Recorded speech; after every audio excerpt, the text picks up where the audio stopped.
కూడా కళాశాల స్థాయిలో ప్రోత్సహించాల్సిన బాధ్యత కాలేజీ యాజమాన్యం మీద, ప్రభుత్వాల మీద ఉంది.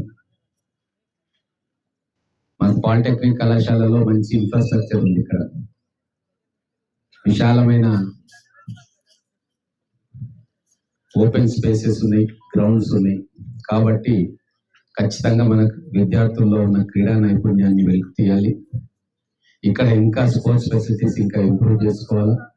విద్యార్థుల టాలెంట్ అనుసరించి ఏ క్రీడల్లో మన పిల్లలు రాణిస్తారో ఆ క్రీడలకు ప్రాధాన్యత ఇచ్చి వాళ్ళకు కావాల్సిన మౌలిక వసతులు కల్పించాల్సిన బాధ్యత ఈరోజు ఇప్పుడు కళాశాల మీద మా మీద ఉంటుంది. కాబట్టి నేను ఈ వేదిక ద్వారా ఇక్కడ ఉన్న అధ్యాపకులకు చెప్పేది ఒకటే, మీకు కావాల్సిన స్పోర్ట్స్ ఫెసిలిటీస్ ఇంకా ఏమైనా అవసరం ఉంటే ఖచ్చితంగా మీ ప్రభుత్వం దృష్టికి తీసుకురండి, మా దృష్టికి తీసుకురండి. కనీసం రాబోయే బడ్జెట్లలో ఏదో రకంగా మినిమం ఇన్ఫ్రాస్ట్రక్చర్ మీకు ఇవ్వడానికి మా వంతు కృషి నేను చేస్తా. ఇక్కడ ఈ కళాశాలలో ఎన్సిసి కూడా మంచి యూనిట్ ఒకటి ఉంది. లాస్ట్ టైం విజిట్కి వచ్చినప్పుడు ఆ విద్యార్థులు ఎంతో ఆవేదనతోటి మాకు ఇక్కడ ట్రైనింగ్ సౌకర్యాలు లేవు, ఎప్పుడో ఎన్నో సంవత్సరాల క్రితం ఎస్టాబ్లిష్ చేసిన పాడైపోయినాయంటే నేను వాటి అన్నిటినీ తిరిగి చూసి ఇమ్మీడియట్ గా నిధులు శాంక్షన్ చేయాలని నిర్ణయం తీసుకొని రిపోర్ట్స్ కోసం అడిగా. ఆ రిపోర్ట్స్ వస్తే ఇమ్మీడియట్ గా అన్ని ఫెసిలిటీస్ తో ఇక్కడ స్టేట్ లెవెల్ ట్రైనింగ్ కూడా నిర్వహించుకోవడానికి మౌలిక వసతుల ఏర్పాటుకు మిగతా అధికారులు, జిల్లా అధికారులతో, రాష్ట్ర ప్రభుత్వంతో కూడా మాట్లాడి నా వంతు నిధులు కూడా ఇస్తాను. మన పాలిటెక్నిక్ కాలేజ్ చాలా పురాతనమైనది, ఎన్నో సంవత్సరాల క్రితం ఎస్టాబ్లిష్ చేసుకున్నాం.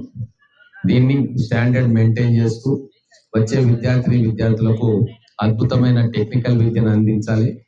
దానికి మనకు ఈ కాలేజ్ కూడా అప్గ్రేడ్ చేయాల్సిన అవసరం ఉంది. ఇది ఒకటే కాలేజ్ కాదు, జిల్లాలో ఉన్న పాలిటెక్నిక్ కళాశాలలు, ప్రభుత్వ ఆధ్వర్యంలో నడుస్తున్న ప్రతి కాలేజీని కూడా అప్గ్రేడ్ చేసుకోవాల్సిన అవసరం ఉంది. ఈరోజు కొన్ని వేల మంది ఇంజనీరింగ్ విద్యార్థులు తయారవుతున్నారు, కానీ వాళ్ళలో చాలా మందికి స్కిల్స్ రావట్లేదు. ఒక పాలిటెక్నిక్ విద్యార్థికి ఉన్న స్కిల్ వాళ్ళ ట్రేడ్స్ లో ఇంజనీరింగ్ విద్యార్థులకు కూడా లేవు. ఇది వాస్తవం. అందుకే ప్రభుత్వాలు స్కిల్ డెవలప్మెంట్ సెంటర్స్ అని చాలా ఎక్సర్సైజ్ చేస్తూ ఉంది. కానీ ఇక్కడ రెడీమేడ్ గా మనకి ఇంత పెద్ద స్కిల్ అవైలబిలిటీ ఉంది. కాబట్టి మా దృష్టి కానీ, ప్రభుత్వం దృష్టి కానీ పాలిటెక్నిక్ కాలేజెస్ అప్గ్రేడ్ చేస్తూ లేటెస్ట్ మెషిన్స్ కానీ, టెక్నాలజీ కానీ పిల్లలకు అందిస్తే ఖచ్చితంగా వీళ్ళు బెటర్ స్కిల్ ఫోర్స్ గా తయారై మన ప్రాంతానికి మంచి పేరు తెస్తారని నమ్మకం ఉంది. ఈరోజు మీ అందరి పిల్లలు ఒక విషయం మీరు అర్థం చేసుకోవాలి, మీ తల్లిదండ్రులకు, మీ చుట్టాలకు కూడా చెప్పాల్సిన అవసరం ఉంది.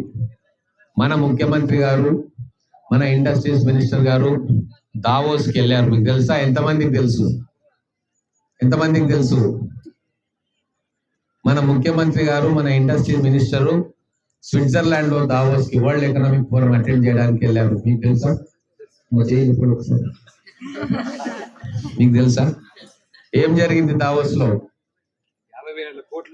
1,78,000 కోట్ల ఇన్వెస్ట్మెంట్స్ ను మన గౌరవ ముఖ్యమంత్రి గారు శ్రీధర్ బాబు మన తెలంగాణ టీం తీసుకొస్తా ఉంది. పోయిన సంవత్సరం వెళ్తే 40,000 కోట్ల ఇన్వెస్ట్మెంట్స్ తీసుకొస్తే వాటిలో చాలా వరకు గ్రౌండ్ అయింది. ఈ సంవత్సరం ఎవ్వరు ఊహించని విధంగా లాస్ట్ టైం కంటే 4 times ఈ రోజు మన గౌరవ ముఖ్యమంత్రి గారి చొరవతోటి 1,78,000 కోట్ల ఇన్వెస్ట్మెంట్ తీసుకొస్తున్నారు. ఇది చరిత్రలో సువర్ణాక్షరాలతో రాసుకునే ఒక సత్యం. ఇవన్నీ ఎవరి కోసం చేస్తున్నాం? మీరు బయటకు వచ్చినాక మీకు ఉద్యోగాలు రావాలి. ఇప్పుడు కంపెనీలు ఇక్కడికి వస్తా ఉన్నాయి, మేము దానికి ఇన్ఫ్రాస్ట్రక్చర్ ప్రొవైడ్ చేస్తా ఉన్నాం, కానీ స్కిల్డ్ వర్క్ ఫోర్స్ లేకుంటే ఆ కంపెనీలు ఇక్కడికి రావు. కాబట్టి మీరు ఆ స్కిల్డ్ వర్క్ ఫోర్స్ కావాలి, మీరు మీ ట్రేడ్స్ లలో నిష్ణాతులు కావాలి, ఎక్స్పర్టీస్ సంపాదించాలి.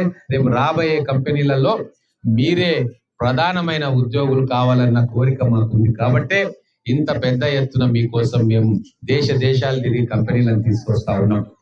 గతంలో ఏం జరిగిందో నేను చెప్పనక్కర్లే. 10 సంవత్సరాల పాలనలో కేవలం 20,000 కోట్ల రూపాయలు ఇన్వెస్ట్మెంట్ రూపకంగా తీసుకొచ్చినామని చెప్పింది. కానీ ఈ రోజు కేవలం 2 సంవత్సరాల్లో 2,30,000 కోట్ల రూపాయల ఇన్వెస్ట్మెంట్ ని మన తెలంగాణ గడ్డ మీదకి తీసుకొస్తుంది కాంగ్రెస్ ప్రభుత్వం, గౌరవ ముఖ్యమంత్రి రేవంత్ రెడ్డి గారు.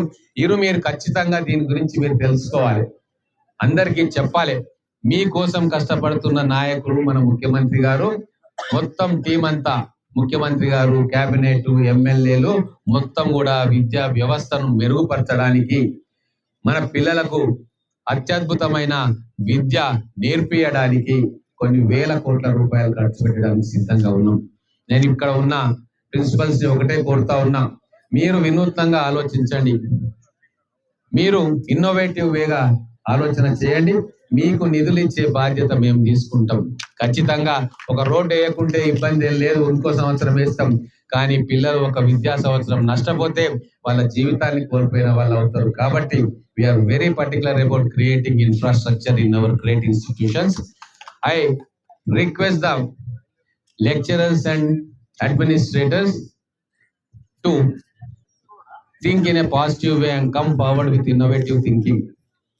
You come forward with self-finance courses. You come forward with latest technology, with latest courses, so that our students can be equipped with world-class technology and courses.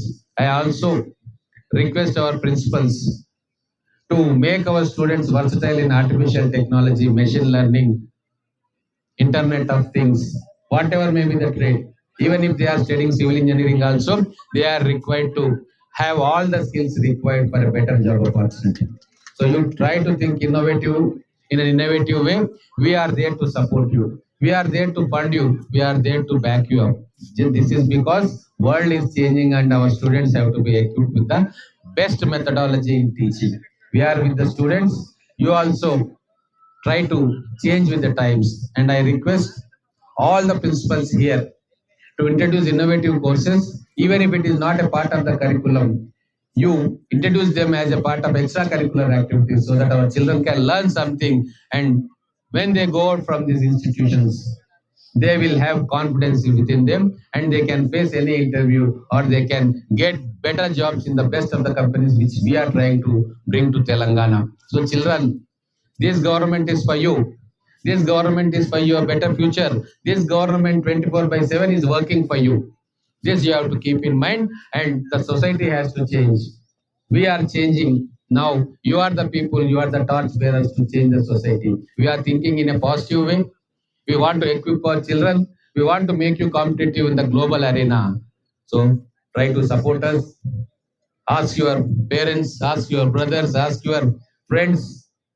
The good things that we are doing, try to support us, encourage us, and back us so that we can make you the best workforce in the world. Thank you very much.